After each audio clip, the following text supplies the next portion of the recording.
Bonjour à tous et bienvenue les frères, c'est avec un immense plaisir que je fais cette vidéo pour commenter l'officialisation et l'arrivée de Xavi Hernandez au FC Barcelone comme nouvel entraîneur. On était impatients, on a vraiment été impatients, on a même eu peur que l'accord avec les dirigeants qataris ne se fasse pas, mais finalement, enfin, ça y est, c'est officiel.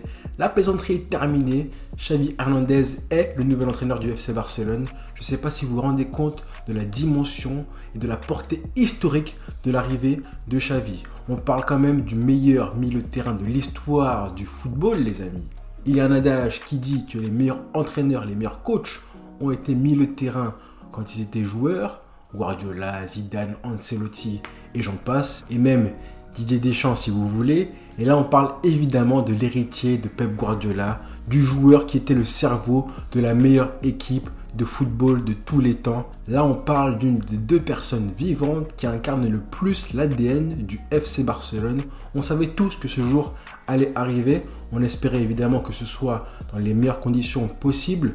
Malheureusement, le contexte actuel du Barça, économique et sportif, est catastrophique, ce qui fait que Xavi sera encore plus attendu que prévu pour être le sauveur du Barça. Tout le monde connaît Xavi, même je pense que les plus jeunes qui regardent la vidéo connaîtront Xavi aussi. Tout le monde se rappelle de lui en tant que joueur. Pour les plus jeunes, Xavi c'était évidemment le cerveau du Barça de Guardiola. Ça m'a toujours paru bizarre un petit peu de voir que les gens étaient plus fans d'Iniesta. Il faut avouer que Don Andrés, il est largement plus apprécié, plus reconnu dans le monde et beaucoup plus mis en avant que Xavi. Ça me paraissait presque injuste de voir toutes les louanges que recevait Iniesta par rapport à celles que recevait Xavi. Par exemple, les gens persistent à dire et à redire aujourd'hui que Iniesta méritait le Ballon d'Or 2010, alors qu'ils oublient complètement qu'Iniesta était absent pendant tout le début de l'année 2010 à cause de plusieurs blessures. Par exemple, il était absent lors des huitièmes de finale de Ligue des Champions face à Arsenal à l'aller et au retour. Il était absent aussi au Classico gagné par le Barça 2-0 où Xavi fait un récital avec deux passes décisives pour Messi et Pedro. Il était encore absent lors de la demi-finale légendaire entre l'Inter Milan de Mourinho et le Barça de Guardiola. Alors c'est vrai qu'Iniesta revient à la Coupe du Monde 2010, marque ce but en finale et finit quand même deuxième du Ballon d'Or derrière Messi, mais devant Xavi. Alors que je pense sincèrement que si vous pensez, vous, que Messi ne mérite pas le Ballon d'Or en 2010, il aurait dû revenir soit à Sneijder ou à Xavi et non pas à Sneijder ou Iniesta. Alors c'est vrai qu'Iniesta est beaucoup plus élégant balle au pied, qui brille plus. C'est un joueur qui driblait énormément sur le terrain, qui a marqué des buts légendaires et magnifiques. Mais le vrai cerveau de l'équipe du Barça à l'époque de Guardiola, c'était bien Xavi. À l'époque, le Barça pouvait bricoler et se passer d'Iniesta lors de gros matchs. Mais par contre, se passer de Xavi, c'était beaucoup plus compliqué que ça. C'est d'ailleurs pour ça que des joueurs comme Thiago Alcantara ont très vite compris qu'ils n'auraient jamais leur place et qu'ils ne pourraient jamais bouger la hiérarchie au Barça à ce poste-là. Alors vous allez me dire, oui mais Charel, ça change quoi que Xavi était le cerveau de Guardiola du Barça pour entraîner le Barça d'aujourd'hui? Et ben moi je pense que ça va être utile à l'équipe. Pour une chose, ça va être le temps qu'il va mettre pour faire comprendre ses idées à l'effectif. Moi je pense vraiment que les joueurs seront tous comme nous, à l'écouter comme des passionnés, comme un enfant qui écoute un professeur. Quand on pense à Xavi, peu importe qui on est forcément plus dans l'admiration que quand c'était Ronald Koeman ou Quique Setién ou encore Ernesto Valverde. Et ça, je pense évidemment que ça vient de son statut de légende du club et du football, mais aussi grâce à ses paroles, sa vision du football et l'histoire qu'il va raconter à ces joueurs du Barça qui ont vraiment besoin d'avoir un vrai leader et qu'on leur raconte une histoire. Donc maintenant, du coup que j'ai dit ça, imaginez la pression sur ses épaules à Xavi. Et là les amis, on va enfin pouvoir juger le pouvoir d'un entraîneur de football.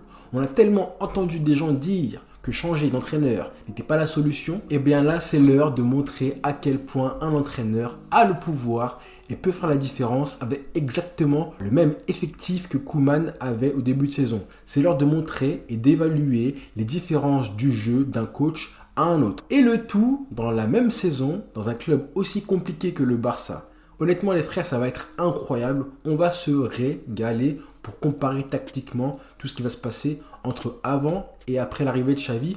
Alors on ne dit pas qu'on va gagner la Liga, personne ne garantit qu'on va faire une remontada ou même gagner la Ligue des Champions dans les 3 ou 5 années qui vont arriver. Rien ne garantit le succès les amis, mais on peut quand même espérer réellement que les purges koemaniennes, c'est terminé. Petit détail très important les amis, le contrat de Xavi sera jusqu'à 2024. Et c'est très bon signe. En général, les contrats de joueurs, quand c'est un jeune joueur, sont de 4, 5 ans, voire 6 ans au maximum. Et pour les entraîneurs, les contrats sont généralement de 2 à 3 ans. En général, bien sûr. Si Laporta avait signé pour 2 ans, jusqu'à 2023, ça aurait voulu dire qu'il n'était pas totalement en confiance et qu'il ne voulait pas lui laisser les clés du camion définitivement. Et que du coup, Xavi allait devoir faire ses preuves assez vite pour montrer qu'il méritait le poste qu'on lui confiait et que Laporta ne voulait pas prendre trop de risques. Par exemple, un mec comme Quique Setién, quand il arrive au Barça en 2020 pour remplacer en catastrophe Ernesto Valverde, Bartomeu lui offre un petit contrat de 1 an et demi. Pareil pour Koeman quand il est engagé en 2020 en août, Bartomeu lui offre un petit contrat de 2 ans jusqu'à 2022. Joan Laporta, il offre un contrat de 3 saisons à Xavi, cette saison et les 2 suivantes. Et pour moi, c'est très important les amis. Moi, je vois ça comme un signe de confiance. Ça veut dire qu'il va laisser le temps à Xavi pour mettre son jeu en place, sa philosophie. Et c'est aussi le signe que Laporta va accorder une grosse liberté sur le contrôle du vestiaire du Barça. Parce que oui, là, Xavi, il va avoir besoin de temps. Il n'a pas eu de préparation estivale. Là, le Barça est dans un état de confiance très mauvais. Il y a presque une dizaine de joueurs qui sont en crise de confiance aujourd'hui au Barça. Ansu Fati, Depay, Coutinho, Frenkie de Jong, Sergio Dest, Luc de Jong, Youssouf Demir. Et j'en oublie certainement d'autres. Donc, il va falloir réparer tous les dégâts considérables de l'ère Ronald Koeman. Mais moi, j'ai confiance. Parce qu'il y a des joueurs dans l'effectif qui vont se buter rien que parce que sur le banc, il y a Xavi. Moi, je pense qu'il y aura des joueurs qui vont se battre pour leur coach comme jamais ils l'ont fait. Et je pense que vous avez tous vu les images des joueurs d'Al-Sadd lors de leur dernier match avec Xavi et tous les hommages qu'il a reçus sur les réseaux sociaux. Et le Barça pourra retrouver une bonne partie de son attractivité auprès des joueurs pour attirer des grandes stars lors des prochains mercatos. Mais moi, je compte sur Xavi pour une chose très importante et principale, c'est évidemment progresser, faire progresser pas mal de joueurs au Barça pour développer un petit peu leur potentiel, pour leur apprendre un petit peu les bases tactiques du Barça, pour développer leur intelligence footballistique et tactique, mais aussi pour que certains joueurs prennent de la confiance et qu'ils soient plus tueurs. Et ça les amis, c'est l'une des missions les plus importantes de Xavi. Combien de fois on s'est dit qu'un joueur comme Ousmane Dembélé, ah oui, Dembélé s'il avait un meilleur coach, si Dembélé pouvait avoir un Guardiola qui lui fasse travailler un petit peu son QI footballistique et tactique pour qu'il sache enfin faire les meilleurs choix sur le terrain, ou encore, qu'est-ce qu'on aimerait avoir un coach qui fasse travailler sa finition à Dembélé pour qu'il arrête de gâcher toutes ces occasions qui auraient pu quand même rapporter des titres au FC Barcelone. Je prends tellement souvent l'exemple de Raheem Sterling, un joueur qui était tellement médiocre entre guillemets. Est-ce que vous vous rappelez de Raheem Sterling à Liverpool ou encore à City avant que Guardiola n'arrive au club? Tactiquement, il n'avait pas grand-chose, à part de la percussion, de la vitesse. Il manquait plein d'occasions.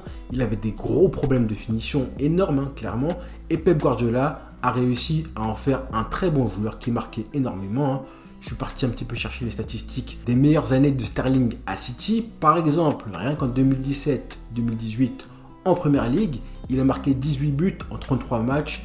L'année suivante, 17 buts en 34 matchs. Et encore l'année suivante, son prime, je trouve, sa meilleure saison en Première Ligue, il avait marqué 20 buts en 33 matchs de championnat. Imaginez là si un jour, au Barça, Dembélé marquait 20 buts en 33 matchs de championnat. Là aujourd'hui, on en est très loin. On a envie de voir un entraîneur qui s'occupe de lui, qui puisse développer ses qualités et combler un petit peu ses lacunes. Mais honnêtement, c'est la même chose pour beaucoup de joueurs du club qui doivent encore terminer leur développement personnel et leur formation. Encore plus des milieux de terrain comme Frenkie de Jong et Pedri qui ont un potentiel énorme mais qui ont aussi des lacunes à combler. Pareil pour Nico Gonzalez qui a le potentiel pour devenir un monstre. Et évidemment Riqui Puig qui va enfin rejouer au football les amis. Terminer le boycott. Terminer, enfin normalement j'espère pour lui que sa patience va être récompensée. Il a été patient, il a été placardisé, ridiculisé par Koeman. Il ne s'est jamais plaint une seule fois. Il a refusé de partir en prêt par amour du club de son cœur. J'espère vraiment qu'il sera récompensé. Il mérite d'avoir un rôle au Barça. C'est pas encore trop tard. Il a que 22 ans et il a encore le temps de progresser. Parce que oui, c'est possible de progresser, même à 25 ans, même à 35 ans, c'est possible de progresser encore une fois. Et c'est pas parce qu'un joueur comme Ousmane Dembélé a 25 ans qu'il ne pourra plus progresser. Est-ce que vous vous rappelez comment Xavi Hernandez lui-même a progressé à 28 ans quand Guardiola est arrivé au Barça. Est-ce que vous vous en rappelez? Avant Guardiola, Xavi c'était un excellent joueur, pas de souci avec ça. C'était un joueur majeur du Barça à ce moment-là. Il est même élu meilleur joueur de l'Euro 2008, remporté par l'Espagne. Mais quand Guardiola arrive, là il en fait un monstre. Là on parle du Dr Guerreiro qui arrive et qui transforme deux cyborgs. Clairement, évidemment l'autre cyborg c'était Iniesta, qui lui aussi a subi une progression fulgurante quand Guardiola est arrivé au Barça. Et il avait 24-25 ans, les deux cyborgs qui accompagnaient évidemment le vrai monstre, Cell. Vous savez très bien de qui je parle. Alors il y a pas mal de personnes qui ont peur que Xavi continue à faire jouer les capitaines, les cadres de l'équipe et que la solution, c'est que tout simplement Laporta les vire lui-même. Moi les frères, je pense que c'est tout l'inverse. C'est tout l'inverse qui pourrait se passer parce que je pense que c'est justement une personne qui connaît personnellement ses joueurs qui pourrait leur dire de manière respectueuse mais intègre que ces joueurs n'ont plus le niveau pour faire partie de l'équipe et de l'effectif. Je pense évidemment à Gérard Piqué et Sergi Roberto. Concernant Jordi Alba et Sergio Busquets, c'est un peu différent. J'ai fait une vidéo et je vous invite à aller la voir. Elle s'appelait « Que faire des 4 capitaines du Barça ?» Mais je le répète, je pense vraiment que le fait qu'ils connaissent ces joueurs devrait faciliter la tâche de Xavi, de les regarder droit dans les yeux et de leur dire ce qu'ils pensent. Je pense même que le pouvoir des cadres qu'ils ont au club va être divisé. On a encore vu cette semaine, d'après la presse, des joueurs qui se sont plaints des mots de Sergi Barjuan, l'entraîneur intérim du Barça, parce qu'il a eu des propos un petit peu irrespectueux après le match nul décevant face à Alaves. Il a dit que le Barça a fait le maximum avec les joueurs qui étaient sur le terrain et apparemment les cadres présents de l'équipe n'auraient pas apprécié et se sont expliqués de manière assez tendue le lendemain matin à l'entraînement avec l'entraîneur intérim. Honnêtement, moi, je trouve que c'est un petit peu scandaleux pour un coach qui arrive il y a 2 semaines seulement, qui est là pour 2 semaines, sachant que ce genre de propos-là, Ronald Koeman les a eu pendant des mois et des semaines et que ça choquait absolument personne à part nous les fans. Et bien ça, je pense vraiment qu'avec Xavi sur le banc, ça n'arrivera pas. Déjà parce que je pense qu'il va protéger ses joueurs, il les connaît, il a été leur capitaine, il a été aussi leur leader pendant de très longues années. C'est même lui qui les recadrait quand il y avait des tensions, les joueurs ou autres. On se souvient de la façon dont il a un petit peu recadré Neymar, qui avait, je pense, un petit peu trop bu après la cérémonie pour le triplé. On se souvient aussi que c'était lui, l'entremetteur et l'intermédiaire entre Eto'o et Guardiola. Et j'ai même vu qu'apparemment Carles Puyol, la légende, pourrait faire partie du staff, de l'équipe en tant que secrétaire technique du club. Et sincèrement, pour amener une cohésion, un esprit de groupe, une discipline pour recadrer un petit peu les joueurs qui prennent trop de place, avec 2-3 gifles au passage, pourquoi pas. Je ne vois personne de mieux que monsieur Carles Puyol. Alors oui, on aurait tous aimé voir Messi entraîné par Xavi. Malheureusement, le football en a décidé autrement. Mais vraiment, j'ai confiance. Comme je l'ai dit, ça va être tellement intéressant et passionnant de voir les différences tout de suite entre Koeman et Xavi. J'ai envie de voir si par exemple Xavi fera d'un des joueurs de l'effectif le nouveau cerveau du Barça, le métronome de l'équipe, celui par qui tous les ballons passent ou passeront, le joueur vers qui les défenseurs du Barça auront le réflexe, voire l'obligation de se tourner et de passer le ballon à la relance. Parce que rappelez-vous, l'époque du Grand Barça, c'était ça. C'était un Barça qui partait de derrière vers Valdés, qui faisait la passe à Piqué ou à Puyol, à Marquez Mascherano, peu importe. Et le premier réflexe de ce joueur, c'était de passer le ballon, non pas à Busquets qui était passé plus bas, mais à Xavi pour démarrer l'action. Et évidemment, lui, Xavi, une fois qu'il avait le ballon, il se retournait en se libérant du pressing adverse. Et d'ailleurs, ça a donné des compilations incroyables où on voit Xavi se sortir du pressing adverse tous les matchs, un peu comme Verratti aujourd'hui, mais bon, puissance 10 à l'époque. Et une fois que Xavi avait réussi à se sortir du pressing et à se retourner, le jeu s'éclairait et l'action, le tiki-taka, le jeu de position démarrait. C'était incroyable et magnifique, sacrée nostalgie. Mais bon, qu'est-ce que ça fait du bien d'avoir un entraîneur qui mettra enfin tout le monde d'accord, qui sera aimé par tous les fans du Barça ou presque. On a trop eu des entraîneurs qui divisaient la communauté et les fans catalans récemment.